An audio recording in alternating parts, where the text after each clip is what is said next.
Good luck, everyone. We're up to Lamed Aleph, Amid Aleph. We're basically covering the Mishnah, where the Mishnah told us a number of events, a number of discussions that happened on that same day, which when Rabbi Elazar ben Azariah became the Nasi, and Rabbi Gamliel was impeached. They're disparate topics. It's not like there's a link between the topics. And the very last one is a Gadata sort of about Iyuv. And the Mishnah told us that Iyuv, despite all the sufferings that he had, Rabbi Yeshua ben Hurkana said that Iyuv served Hashem out of love to Hashem. And he brought a pasuk: if Hashem would kill me, loy ayachem, which can be translated as I still, hope with him, I still, turn towards him. But then the Mishnah said it's still not clear exactly what Iyuv was trying to say. And we are up to the sorry. Continuing the sorry, talking about women who are not suitable for their husbands. Okay, if somebody can mute themselves. Anyway, so it's still not clear if he's saying that he does, hope for Hashem, or he does not hope for Hashem. And then we brought another passage where he said, even if I die, my faith will always be with him. And Rabbi Yeshua said, I wish Rabbi Yechim Bezakah was up, because he said he did it out of yira, out of fear.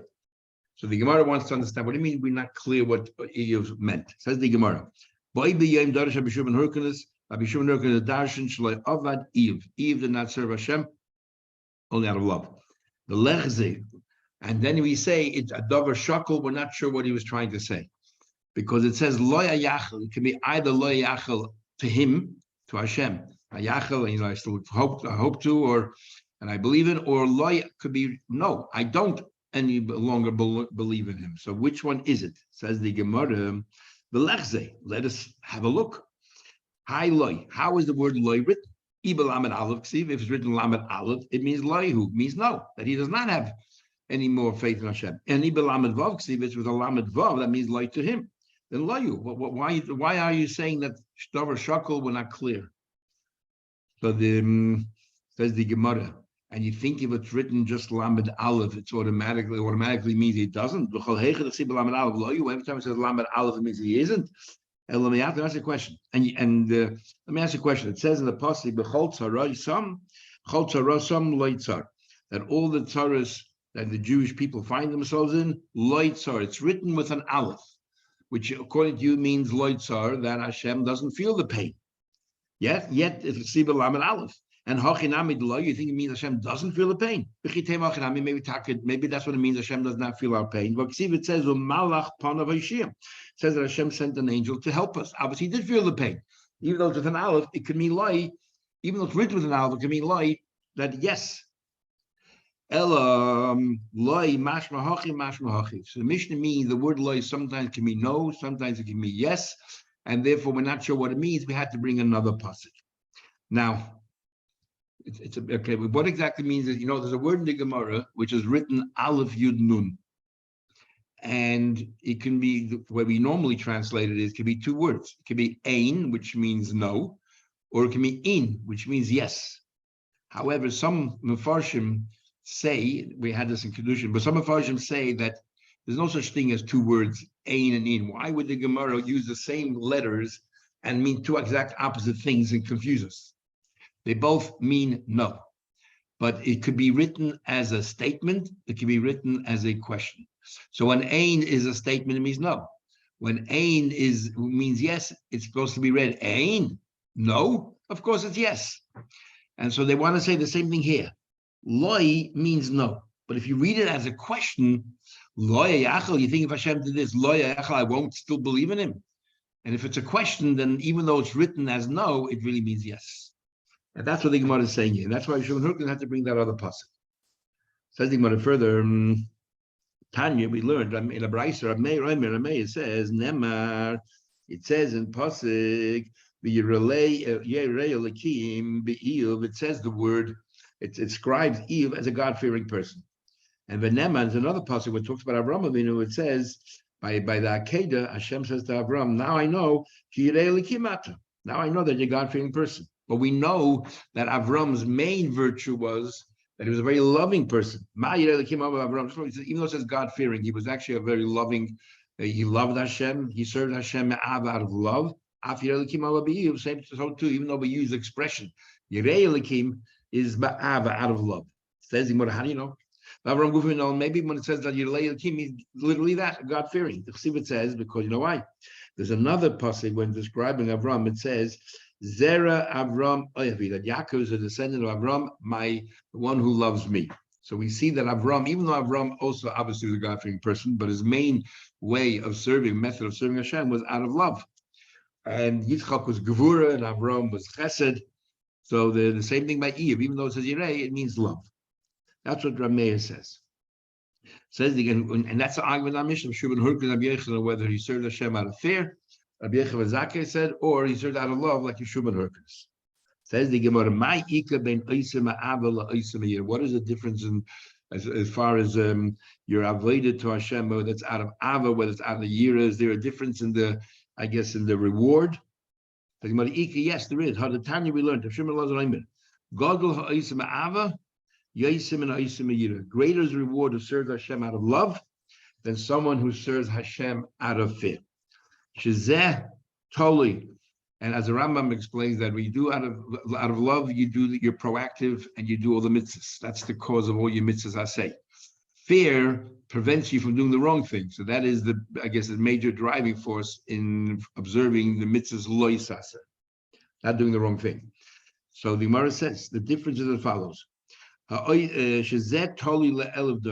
If you serve Hashem out of fear, you'll be rewarded for the next 1,000 generations.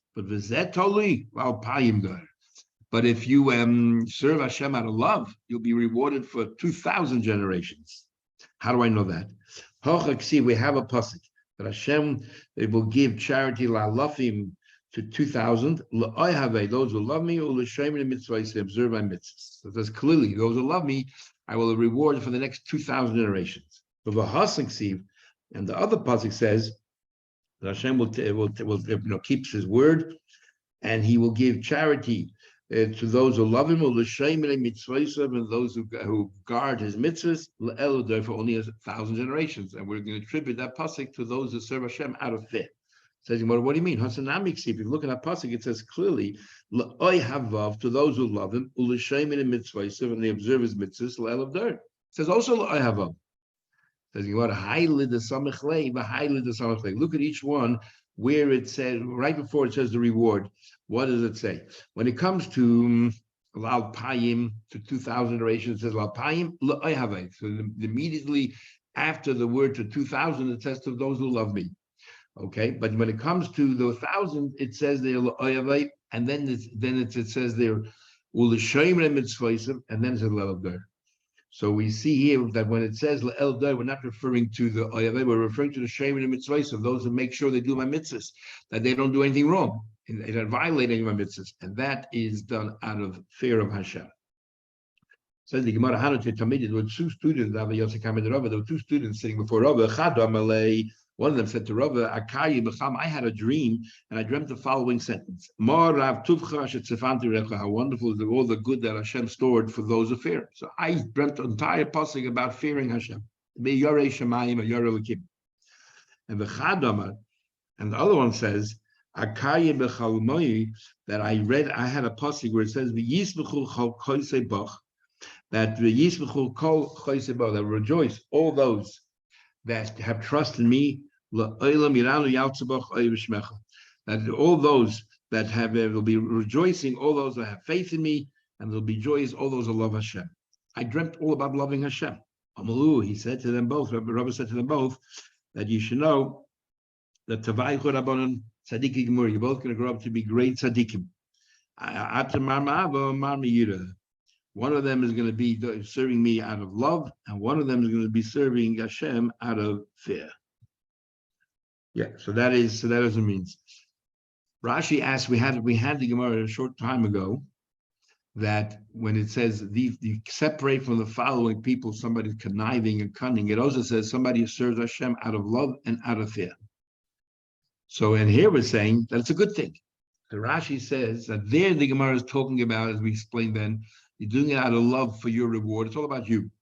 and you're doing it out of love for Hashem, not love for Hashem, you're doing it to love because you want to be rewarded, you love yourself, or fear, you don't want to be punished.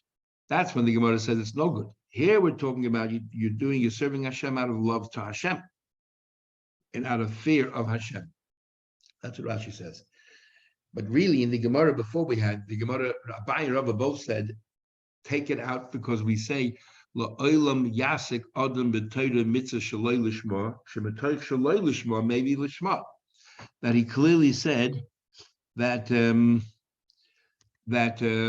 sorry, I just realized I wasn't even on the video.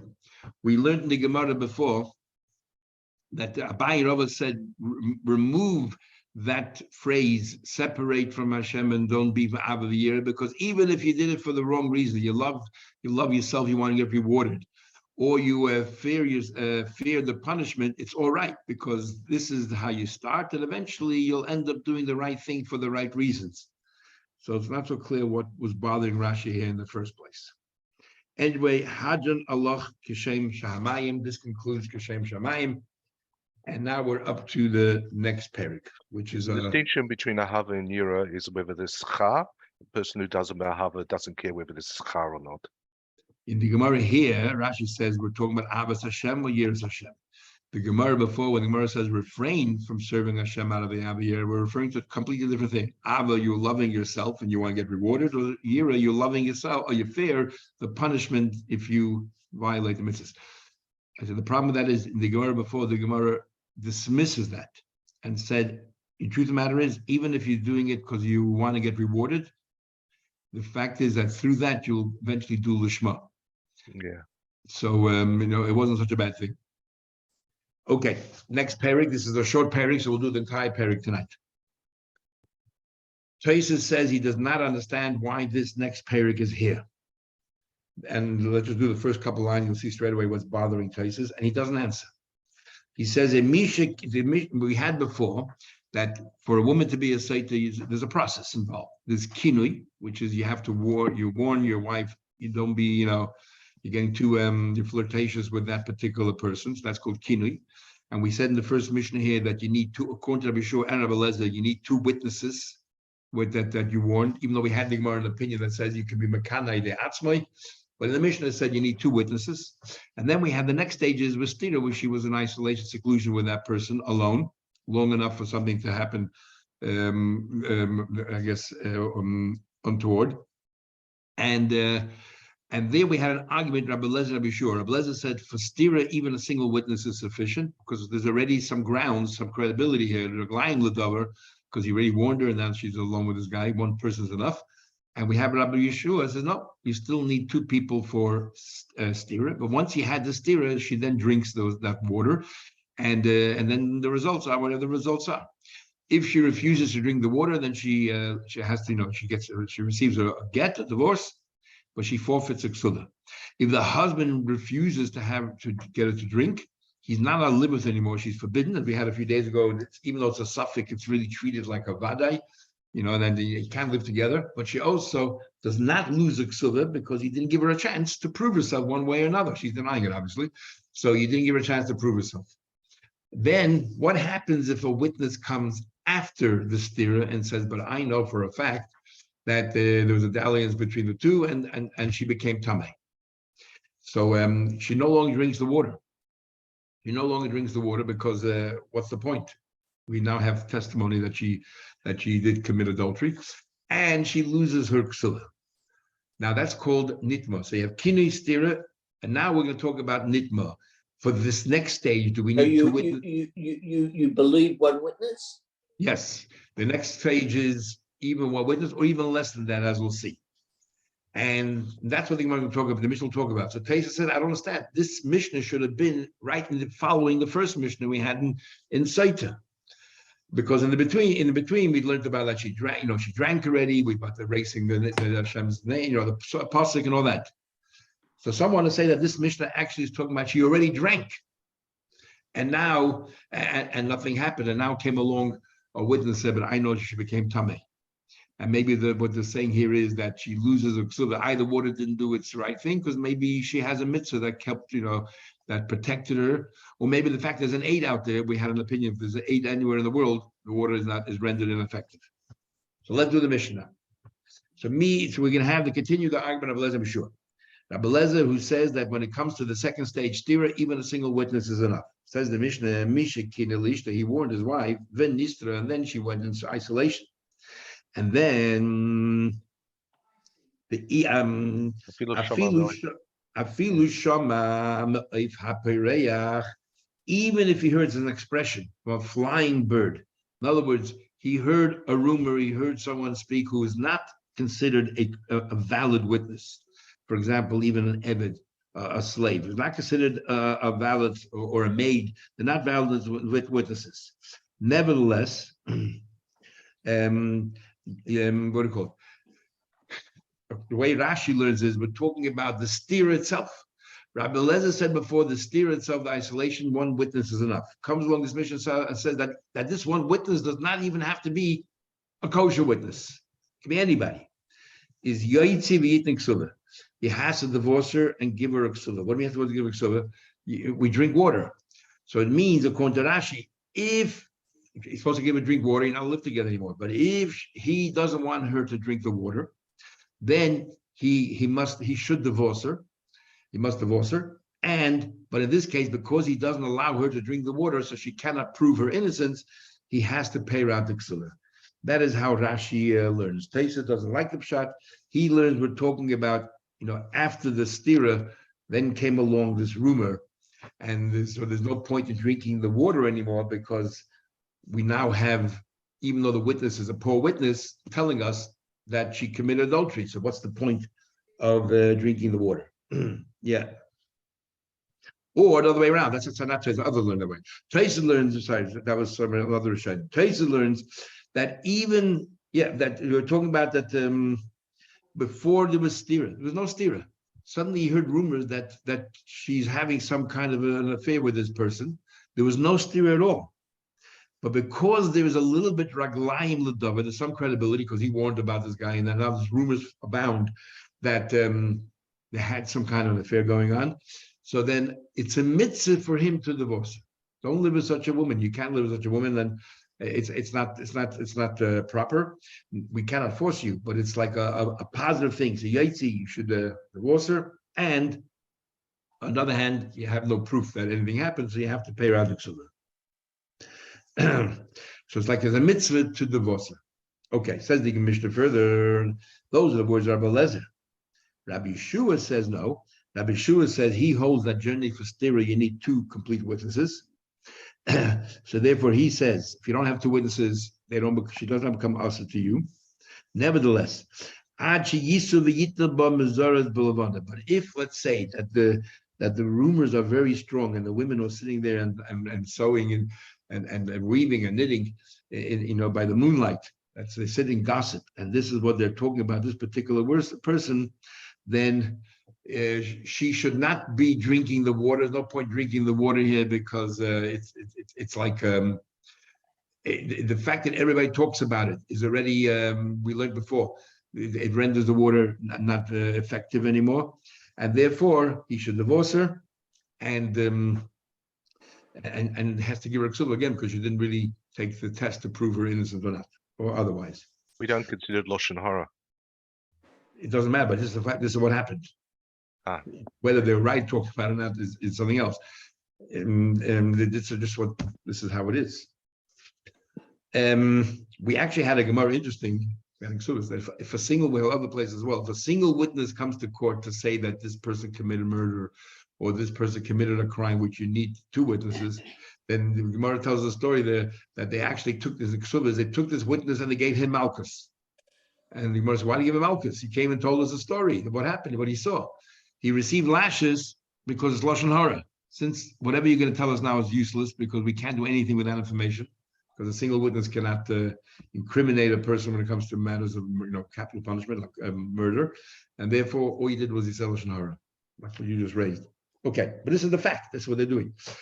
Omar, what happens then? What happens if a guy comes along, if a witness comes along and says, Ani ro'isia shenit mas, comes along, and I saw that they actually had an affair. There were two witnesses. This is Rabbi Shuna. There were two witnesses that said that she was stira, and then another person says, but I saw during that stira in isolation that they actually she committed adultery. Or this is part of the rumors according to Rabbi Lezer. In Lahaisa Shaisa, then there's no point in drinking anymore. Why? Because a single witness is believed in this case over here. Because we know now now we're talking about there was stira. There's an argument, Rashi and the Rambam and other Rishonim, how it was. Rashi says that we're talking about a case that this person says during the stira, I saw, it wasn't just that they were in seclusion there alone. I actually saw that they committed adultery. In that case, then she's forbidden, obviously, her husband, no point drinking water, and she loses her ksuva. And then other Rishonim learned, the Rambam and others, it's not during the stira. This single witness comes along afterwards. On Monday, there was two witnesses came along and said, on Monday, we saw them together. Another witness came along and said, but on Tuesday, I saw them having an affair. That's a single witness. But because Raglaim L'Davar, the fact is that there was Kinui and stira, therefore we believe that single witness, but we don't believe it to the extent that she is also the ksuba. She loses the ksuba only because she cannot drink the water. Because she cannot drink the water, she loses the ksuba, and not because we believe the witness. If somebody can mute themselves. Says the Mishnah further. We're in Lamed Aleph, Amad Aleph, in the middle of the Mishnah. But not only that, even a servant, even a maid, had the belief that they pass the once there was kini, once there was stira, and they come along and they say that we saw afterwards, because there's such a strong raglaim l'davar, such a strong likelihood that they're right. Therefore, anybody can come and testify. Including we had the Mishnah, we had the Gemara Yavamas. There were 5 women that we don't trust their testimony at all because there's a certain rivalry going on. For example, we had a tzara, your co-wife of the woman, or the mother-in-law of the woman because she feels that this girl is stealing all the money of her son, whatever it is, or a sister-in-law because the sister-in-law feels threatened by her because in case the sister-in-law's husband passes away with no children, she'll eventually have to marry my husband and suddenly become my co-wife. There's a certain rivalry and we don't trust it. But in this case here, if there was already kini and stira and they come along and tell us, we do trust them. Says the Mishnah, Chamoisa, Bas Chamoisa, the mother-in-law, the daughter, the mother-in-law, your sister-in-law, the tzarasi, your co-wife, the yevemta, and your sister-in-law, that means your husband's brother's wife, Ubas Baila, and the daughter of your husband, he came into the marriage with an existing daughter. All of these are considered rivals for his estate and so on. Hare Elun Nemanos.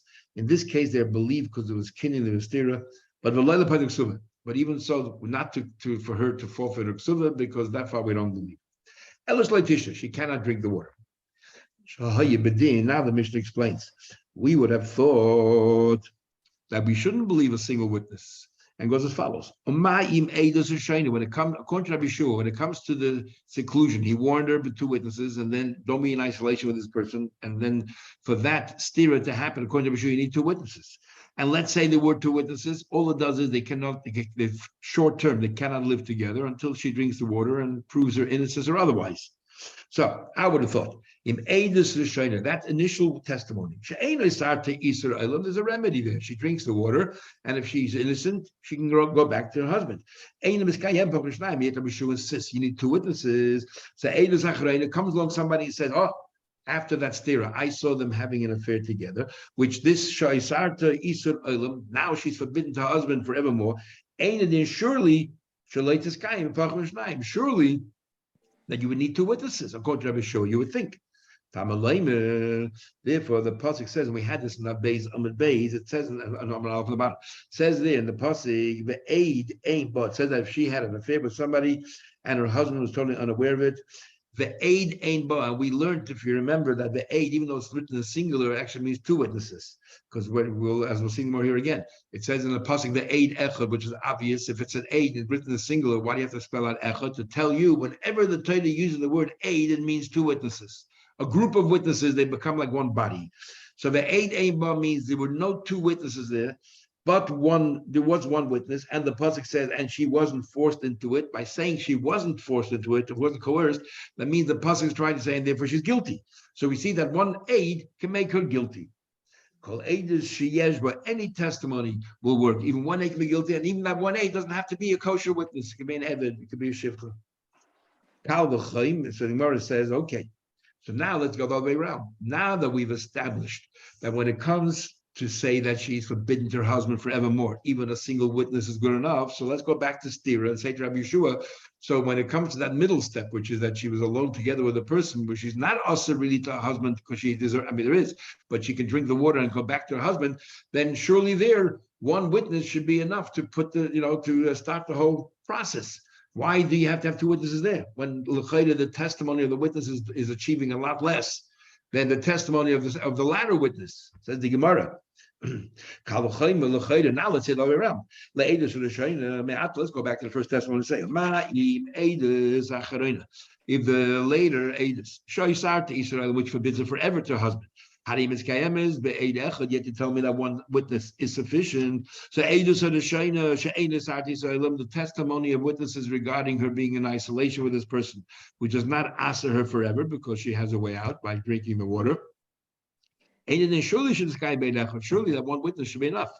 For that, we have another pasuk where it says the following: we make a gzera shava. On one pasuk says, if you found something, that something immoral occurred, and therefore you have to give a divorce. And another pasuk says, whenever you want to establish a dover, you need two witnesses. So therefore, when we talk about, let's say, adultery, we refer to it as a dover. So therefore, whenever you want to talk about establish whether it's adultery or not, you need two witnesses. Malahal, and therefore for stira, you need two witnesses. Malahal bishnai cannot bishnai. Just like if there's two over here, there's also two as well.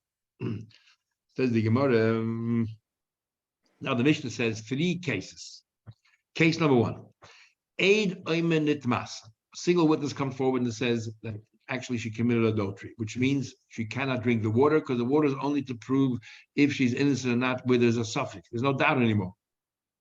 But the Eid Amir and another witness comes along and says, mas. That's not true. Nothing happens. So what do? We cancel the 2 witnesses out. And what do you have left? This status quo, which is we don't know. And therefore she has to drink the water.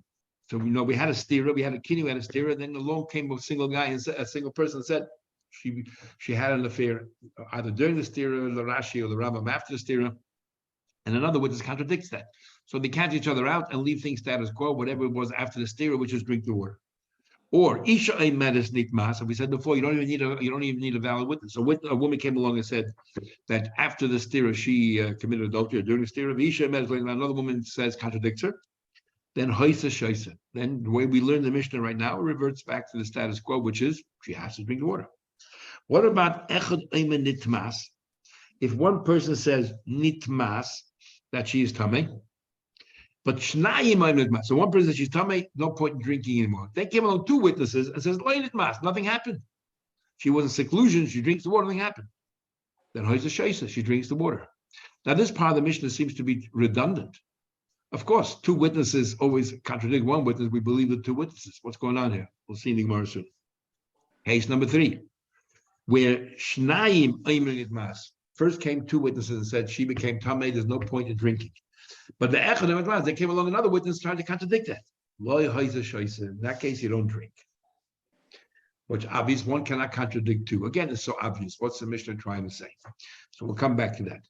First of all, the Gemara asks a question. You're telling me to establish the stira that you need 2 witnesses. You learn out from Gzera Shava, Dover. The Gemara is going to ask, the Beis on the Beis, we actually learn out from the word ba.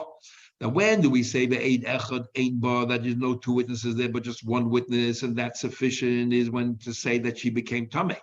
And why does he use the word ba in her? As if to say, only in that case, 1 witness is good enough, but not when it comes to isolation, stira, nor when it comes to warning, kina. In both of them, you need 2 witnesses. So why does the Mishnah bring a new concept of a gzera shava, dover, when we already had the ba? Says the Gemara. Hi, why introduce this gzera shava dover? What he should have said is ba v'lei b'kina, ba v'lei b'stira. It says the eid echad ein ba. but not by a warning, and but not in isolation. In both of those cases, you need two witnesses. When do we say a single witness is good enough? Only that after the stira, somebody comes along and says, "I saw that that they committed adultery." And so and the Torah uses the word "ba" in this case, and not in the other cases, not in the case of warning, and not in the case of stira. So it says, "Hachinam." You're right. We have to amend the Mishnah slightly as follows. Hachinam comes. That's what the Mishnah is trying to say. You're right. We learn from the word ba, bikini, bestira, ba, and not in the stage of warning. There you need two. Not at the stage of isolation, you need two. The tumah ba'alma, but what about now the Mishnah? This is the words we're adding in the Mishnah. What about tumah ba'alma? There was no warning, there was no isolation. Somebody comes along and says, "I saw this man and woman having an affair." Without warning, how many witnesses do you need then? Because the Mishnah says one is enough. There we will not believe a single witness, only two. How do you know that? Maybe we can compare in every case. One witness comes along and says that these people had an affair. We should trust it. That's what the Mishnah says. Never count double. Never count double. When it comes to money matters, you need two witnesses. You don't need two witnesses. Then the Mishnah continued.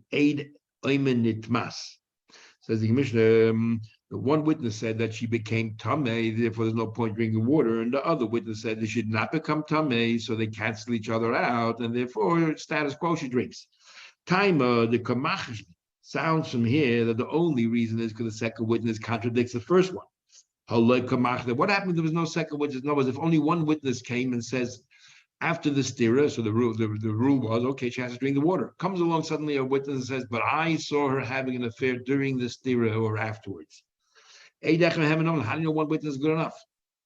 So this is where we just learned the Mishnah, but the Gemara now spells it out. Tell me what we learned. It says in Pasuk that aid ain ba, and we learned that aid, as the Gemara will explain in a minute, means actually two witnesses. There were no two witnesses there. We're talking about there were no two witnesses there, but only one, and therefore she's guilty. Mishnah 2, maybe it means there were no witnesses there at all. It says, there's a passage where it says that a single witness should not come and stand up to a person. If it says aid, which is already written in singular form, why do you have to add the word echad? It says that a witness shouldn't come forward. Don't ever know that it's talking about one. Why say one? This has come to teach you everywhere else in the Torah. It comes to reflect that whenever the Torah uses the word aid in singular, we mean two. Unless the Torah comes along and clearly adds the word echad, one. So how do we read this pasuk? The Torah says that there were no two witnesses here. But what was there? There was a single witness. And then the pasuk continues and says because she wasn't coerced. By saying she wasn't coerced, obviously you're trying to say therefore she's guilty. So you're saying there were no two witnesses there, but only one witness, and she was the fourth. She's guilty. So we see that a single witness can also be believed in this case. I'm going to ask now a question. We learned this in Yavamas, and Ula came along and said a very interesting thing. That where the Torah says a single witness is good enough, for example, when it comes to something kosher or not kosher, single witness is good enough. Okay. And in fact, over there, anybody can be a witness. But where the Torah says you need two witnesses, but there are exceptions where two witnesses, where even a single witness is believed, that single witness takes on the credibility of two witnesses. So generally speaking, when you want to accuse a woman of committing adultery, you need two witnesses. The Torah says by Sotah is an exception. If we had kinui, and we had stira, and a lone witness comes forward, we trust that witness. That means we give the credibility to this witness as if there were two witnesses. So the Gemara asks, if one witness came along and said she became tamei, that means it's as if two witnesses just came and said she's tamei. If 5 minutes later another witness comes along and says she did not become tamei, why does the Mishnah say they contradict each other and they cancel each other out? It's like one witness contradicting two witnesses, because the first witness, once he came forward, it's like two witnesses.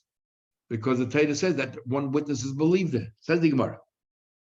The key, when I said, you tell me, Torah one witness is good enough.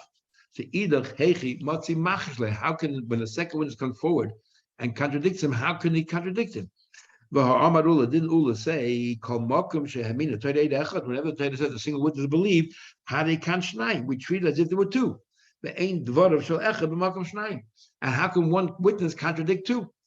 The first witness, when he came forward after Kini Estira, after the warning and after the isolation, came forward and said that I saw them having an affair, and we learned from a pasuk now, we trust that witness. So that witness now is believed like two, has a credibility of two witnesses. Then another witness comes along and contradicts that. So what? It's one against two. Ella Amarullah said, as a result of that question, it's a very strong question. He says, you're right. We are going to amend the Mishnah. Tani, you know how you should learn the Mishnah?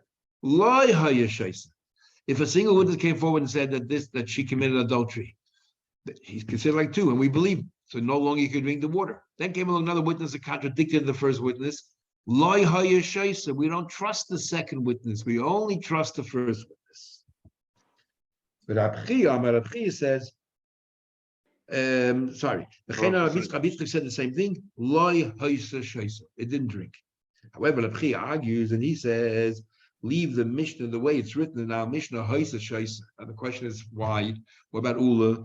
Rabchi Kashin Ula. What about Ula? Ula said the first witness has a credibility of two people. Why do you say that? No, they cancel each other out. So Rabchi says a logical thing. He says, when do we say that the first witness is the first witness and the second witness, the first is given the credibility of two? If you first had one witness, we've established what he said, we accepted what this person said, and then afterwards came a second person. So the first person already is credible, and we gave the person the weight of two witnesses. Then another person comes along and tries to contradict. Can't contradict that. But if they both came together to court, and one of them said one way, and one that said the other way, then it's one against one. And therefore, Rabchi said, in our Mishnah, we're talking about they both came to court at the same time. And therefore, it's one against one. Says the Gemara. Like Kashi. Our Mishnah is talking about they came together at the same time. They come together at the same time, they cancel each other out.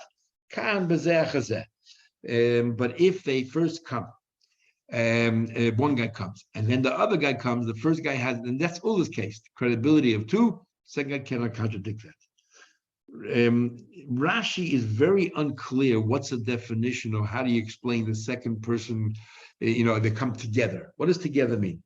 And Taisus understood Rashi, the first half of Rashi. Rashi said, what's together?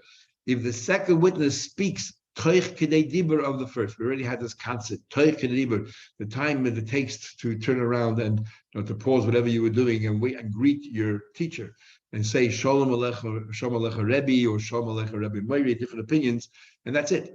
So if the second witness comes within that time frame, it's considered as if they came b'vas achas. But if the second witness came after that time frame, it's no longer considered b'vas achas. It's as if the first guy was already given the credibility of two.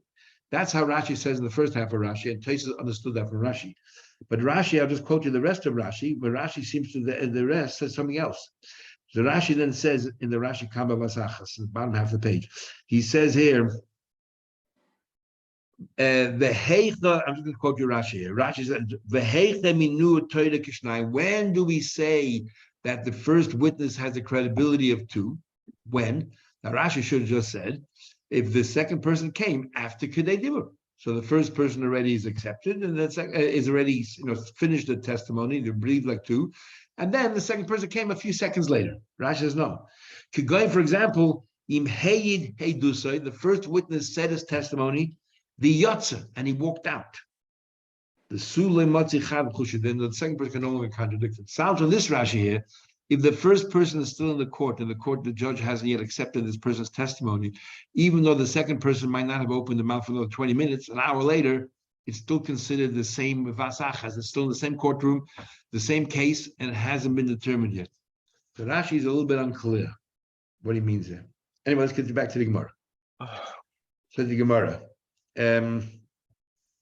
So Chiyah makes a very logical distinction between if they both came together, then they cancel each other out. If they came separately, then the first person has a credibility of two. So our Mishnah, when it says Sheis, it actually means they don't drink, because the first person has a credibility of two. And our Mishnah is talking about if one person came and took first. Why are the second item the one contradicting, considered item synonym? Because no, contradicting are called, there's two kinds of contradictions. One is called Eideh HaKosher and one's called Eideh HaZam. Eideh HaZam is a unique case. Eideh HaZam is where they say, don't know if it happened or not, but you weren't there at the time. And in order to do Eideh HaZam, you always need two witnesses. One can't do anything. Eidei Chasha is where we say it didn't happen. It's not true. It's not true. Not that you weren't there at the time. It's not true. The idea of Eidem Zayim, why we believe the second pair rather than the first, Abaye says it's a chiddush. We'll have it in Gemara Makis Sanhedrin. It's a chiddush because what's the logic? Why believe the second more than the first? But Eidei Chasha is we don't know who to believe. But so Rab Chia said that Rab Chia said, don't amend our Mishnah. Our Mishnah says you give to drink because what do you call it? When the first person came along and says, our Mishnah talking about they came together. Because they came together, even though the first person said she became tameh, and the second one said she didn't, they cancel each other out. Because our Mishnah is talking about bivas achas. Ula doesn't make that distinction. Says, I got a problem. I got a problem with the next two cases in our Mishnah. Because it's so obvious, the next two cases in our Mishnah, where it's 1 against 2, we always believe 2, must be the Mishnah is not trying to tell you the din of 1 against 2. The Mishnah is trying to teach us the inference. And the inference is the problem. So let's go through it. In our Mishnah, it says, one witness comes along and says, she became tameh. Two said, no, nothing ever happened. And the Mishnah said, well, you believe the 2, nothing happened, she drinks. Now, what's the point of that? Isn't that obvious? Obviously, the main point of that is to teach you hachad v'chad, only because 2 came along and contradicted. But let's say we 1 against 1. One guy said she became tameh, and one person said she did not become tameh. We would trust the first guy who became tameh. Said she wouldn't drink. But you're learning the Mishnah is talking about that it came b'vas achas. If they came b'vas achas in one go, then they cancel each other out. Tiyuf to Rab Chia. And according to Rab Chia, they cancel each other. They should be drinking. That's the most question.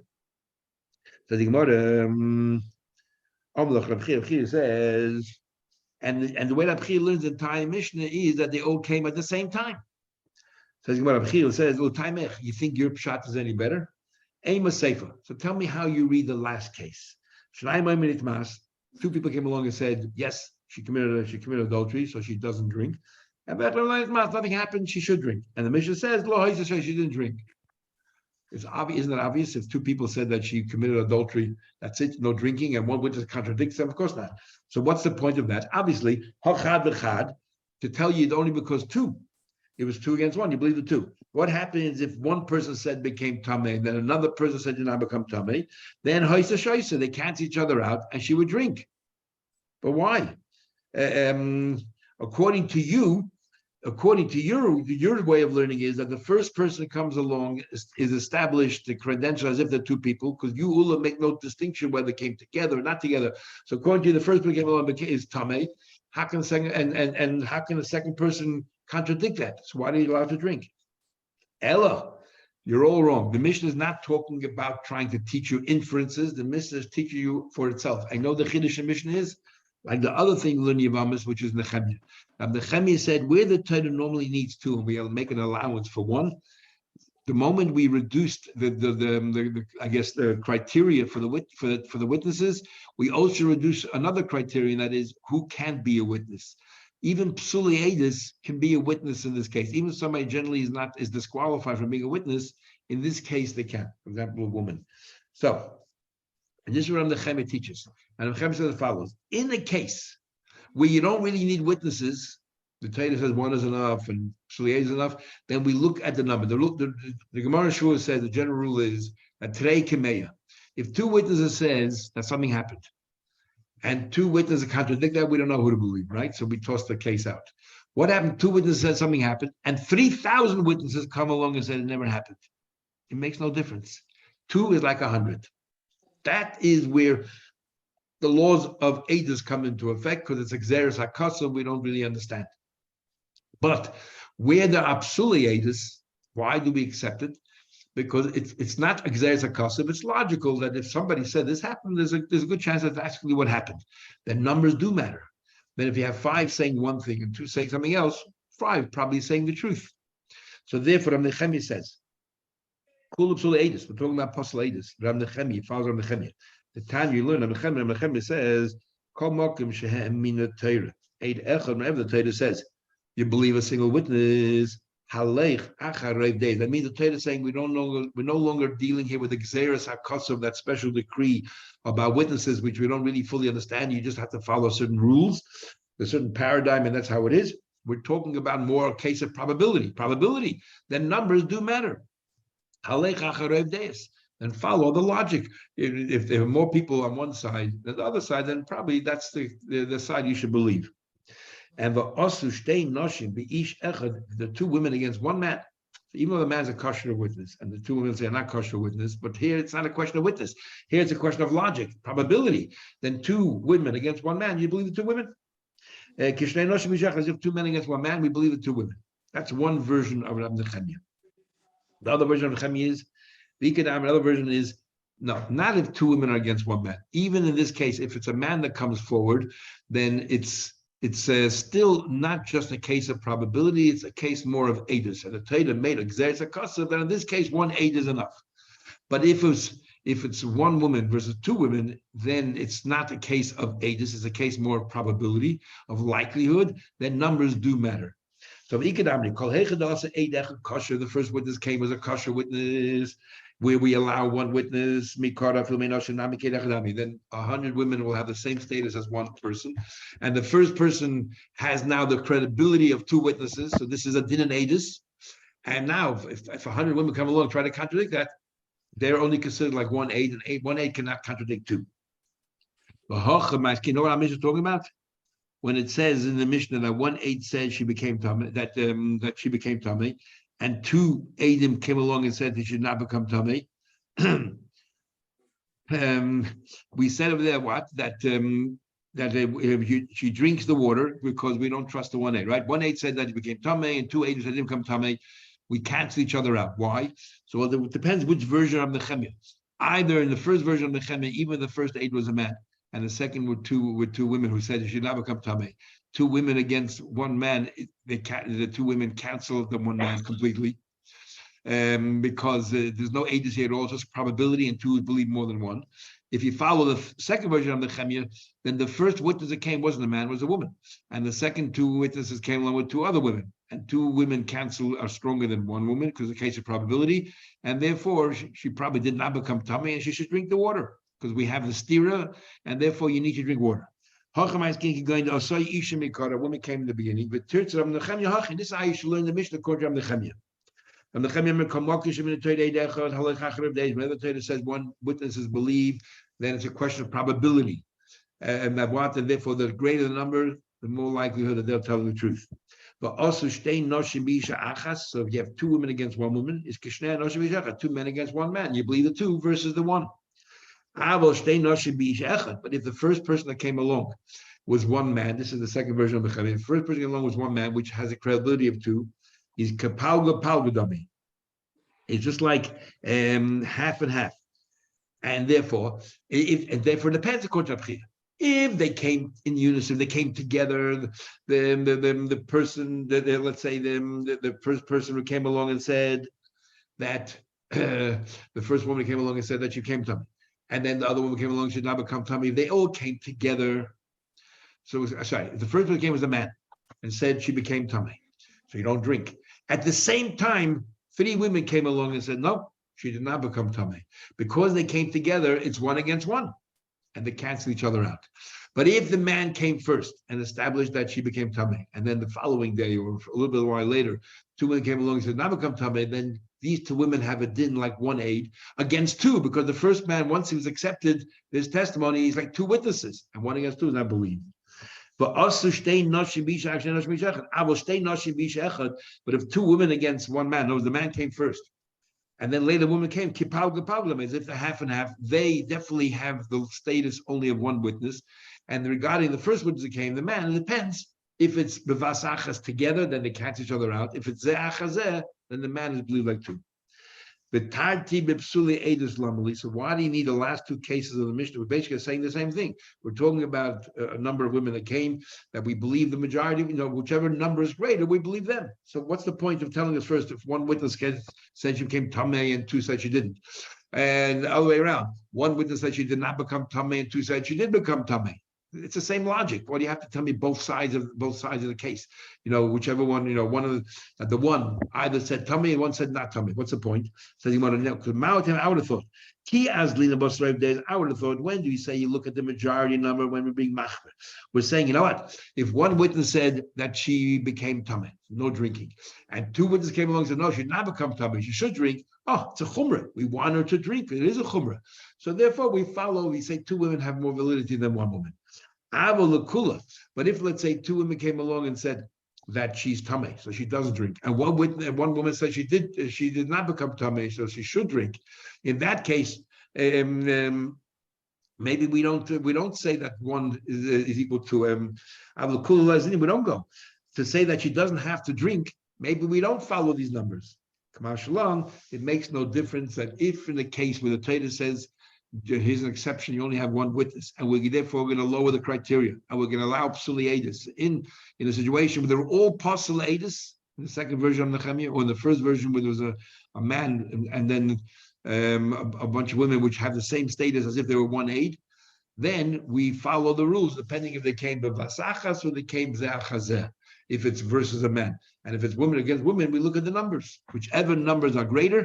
So if it's woman against woman, even if one woman came first and the other woman came tomorrow, we never give the credibility to the woman, the first one, as if she's two Adis, because she doesn't have a din of Adim. So she's only one, and tomorrow came along two, contradicted her. We'll always follow the larger number because we look at probability. It's not exegesis kasav anymore, and the laws of probability two are more credible than one. We learned an entire parak in one with Shabbos.